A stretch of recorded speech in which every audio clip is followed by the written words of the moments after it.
Oi. Eu estava aqui olhando os desenhos que Tito e Caio fizeram e dá para perceber que eles estão entendendo bem a representação em corte.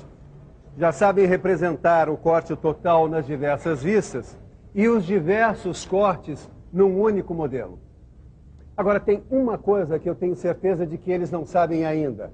Como imaginar um corte em peças cujos elementos internos estejam fora de alinhamento? O quê? Você também não sabe? Não tem ideia do que estou falando? Não se preocupe. Esse é o assunto da nossa teleaula de hoje.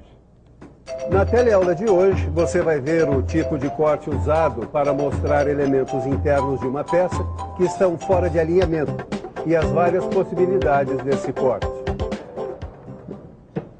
Com esse modelo, você vai entender melhor o assunto da nossa teleaula de hoje.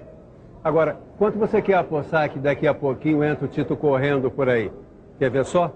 1, 2... E aí, Silva? Tudo bem? Que história é essa de modelos que precisam de diferentes cortes? O Caio saiu daqui me dizendo que não tem a menor ideia de como representar esses cortes no desenho. É esse aí? É, dá só uma olhada nele. Não parece diferente dos outros modelos que a gente tem visto por aqui. Isso porque você não olhou direito, não prestou atenção. Vai?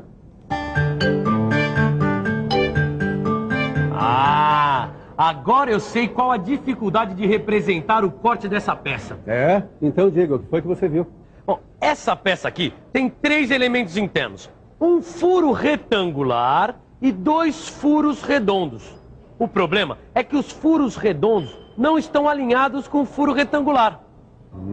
Então como você imaginaria um corte nessa peça? Vamos pensar um pouco? Vamos pensar um pouco. Bom, eu já sei como fazer um plano de corte longitudinal vertical. Então eu vou imaginar a peça com esse plano de corte atravessando o furo retangular. Agora vamos ver como fica a representação ortográfica. Dá só uma olhada nisso. A peça foi imaginada em corte por um plano que deixou visível o furo retangular, mas não dá para ver os furos redondos. Já sei. Vou passar o plano de corte longitudinal paralelo ao anterior, de forma que ele passe pelos furos redondos. Agora vamos ver a representação ortográfica. Agora eu tenho visíveis os furos redondos, mas não tenho o furo retangular. O que é que eu faço, hein? Já sei.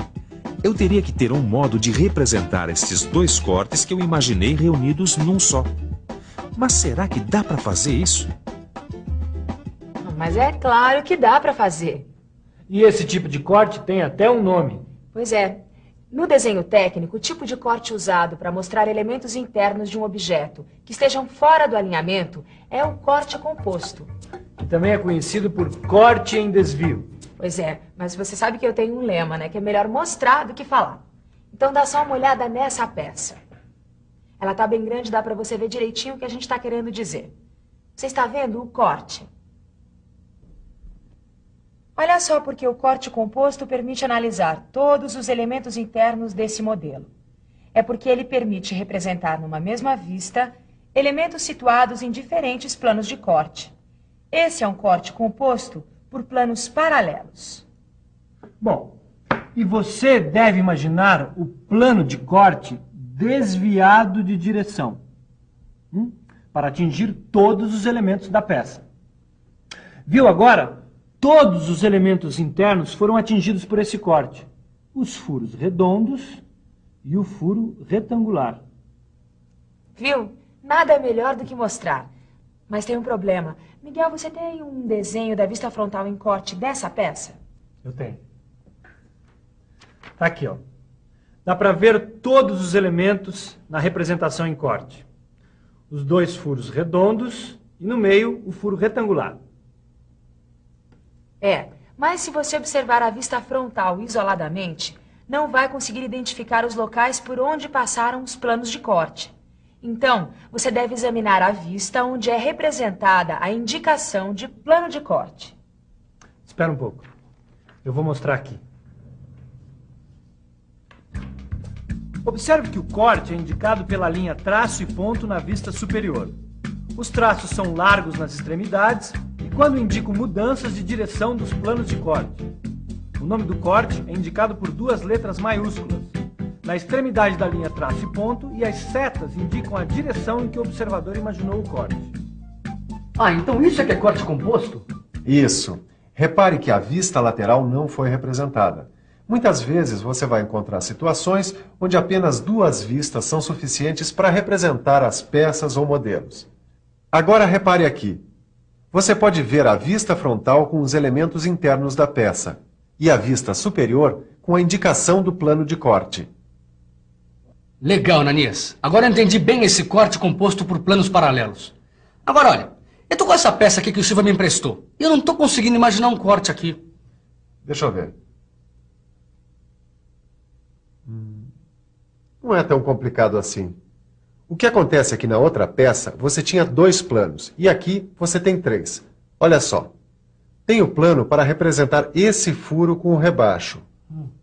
Um para representar o furo passante e um outro para representar o rasgo arredondado. E como é que eu faço para imaginar um corte com 3 planos? É simples. O plano de corte tem que se desviar mais de uma vez para atingir todos os elementos que interessa mostrar. Veja, na vista superior pode-se ver claramente a indicação do plano de corte AA. Ele passa pelo furo rebaixado, vai até o furo passante e depois até o rasgo arredondado. Agora dá só uma olhadinha na vista frontal. O que é que você vê? Todos os elementos estão visíveis, embora estejam em diferentes planos, como se vê indicado na vista superior. Quer dizer então que o corte pode ser composto por mais de 2 planos de corte paralelos? Exatamente. Ah, agora eu tô por dentro dessa história de corte composto. Amanhã o Silva não vai acreditar. Aí é que você se engana. Como? Tem mais? Dá uma olhada nessa peça. É uma flange. Como você pode imaginar um corte nessa flange para mostrar todos os elementos internos? Essa tá difícil. Tem 3 furos passantes. Bom, acho que não dá para imaginar um corte composto por planos paralelos, não.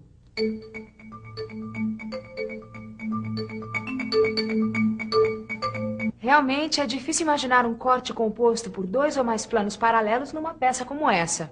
Se você imaginar a flange atingida por um único plano de corte, então apenas será visível um dos furos. Se você quiser mostrar o outro furo, terá que imaginar a flange atingida por 2 planos concorrentes. Planos concorrentes são 2 planos que se cruzam. Dá uma olhada.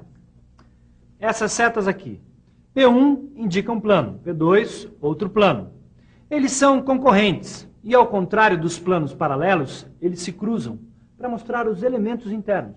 Esse desenho que você viu, a vista que deve ser representada em corte é a vista frontal, porque o observador está imaginando o corte de frente. Para representar os elementos na vista frontal em verdadeira grandeza, você deve imaginar que um dos planos de corte sofreu um movimento de rotação, de modo a coincidir com um outro plano. Agora dá uma olhada nas vistas ortográficas depois da rotação do elemento e a aplicação do corte. Olha aqui, ó. Na vista frontal, todos os elementos são visíveis e aparentam estar no mesmo plano. Mas preste atenção aqui na vista superior. Aqui os elementos são apresentados sem rotação, na sua posição real. Nesta vista fica bem visível que este corte é composto por 2 planos concorrentes. Agora deu para entender bem o que é um corte composto. Realmente, ele facilita muito na hora de analisar os elementos internos da peça, principalmente quando esses estão em planos diferentes. E tem um outro tipo de corte composto que eu queria te mostrar. Mais um? Bom, eu já vi cortes compostos por planos paralelos e por planos concorrentes. O que mais que pode ter? Dá uma olhada aqui. Bom, isso aqui é um joelho, usado para unir canalizações. Parece difícil mesmo imaginar um corte. Que tipo de corte eu usaria aqui? Aí você utilizaria outro tipo de corte composto. É o corte composto por planos sucessivos. E para analisar os elementos internos dessa peça, você deverá imaginar vários planos de corte seguidos. Por isso o nome planos sucessivos. Agora dá uma olhada aqui no desenho. Os planos estão indicados aqui, ó. P1, P2 e P3. E aqui, a representação da peça já em corte. Esse corte foi imaginado observando-se a peça de frente. Por isso, a vista representada deve ser a vista frontal. Miguel, você tem aí um desenho com as vistas frontal e superior desse corte? Não tem, mas é para já. Observe as vistas ortográficas. Primeiro, a vista frontal. Nesta vista, as partes maciças atingidas pelo corte vão ser achuradas. Na vista superior, os planos de corte sucessivos são representados pela linha de corte. A linha traço e ponto, que indica o local por onde passam os planos de corte, é formada por traços largos nas extremidades e no encontro de dois planos sucessivos. Observe que foram utilizados 3 planos de corte sucessivos.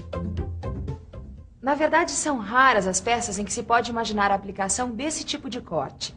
Mas é sempre bom estar preparado para interpretar cortes compostos por mais de 2 planos sucessivos quando eles aparecem no desenho técnico. E aí, tem mais algum corte escondido na manga do colete? Tem. Mas por hoje é só. É melhor a gente dar um corte e ir para a revisão. E atenção, se liga aí que é hora da revisão. Na teleaula de hoje, você viu que certos tipos de peças, por apresentarem os elementos internos fora do alinhamento, precisam de outra maneira de imaginar o corte. E que o tipo de corte utilizado nesses casos é o corte em desvio, também conhecido como corte composto. Você aprendeu também que podem haver diversos tipos de cortes compostos. Existem cortes compostos por planos paralelos e o corte composto por mais de 2 planos paralelos. E além dos cortes compostos por planos paralelos, existem também 2 outros tipos: o corte composto por planos concorrentes e o corte composto por planos sucessivos. Obrigado, Ananias. Hoje deu para aprender bastante coisa sobre cortes. É verdade, você aprendeu muita coisa sobre cortes compostos. E você também, eu espero. Mas para que esse aprendizado realmente fique bem firme, é fundamental que você exercite a sua capacidade de interpretar um desenho. Para isso, faça todos os exercícios que estão no seu livro de leitura e interpretação de desenho técnico mecânico. Até a próxima. Até a próxima.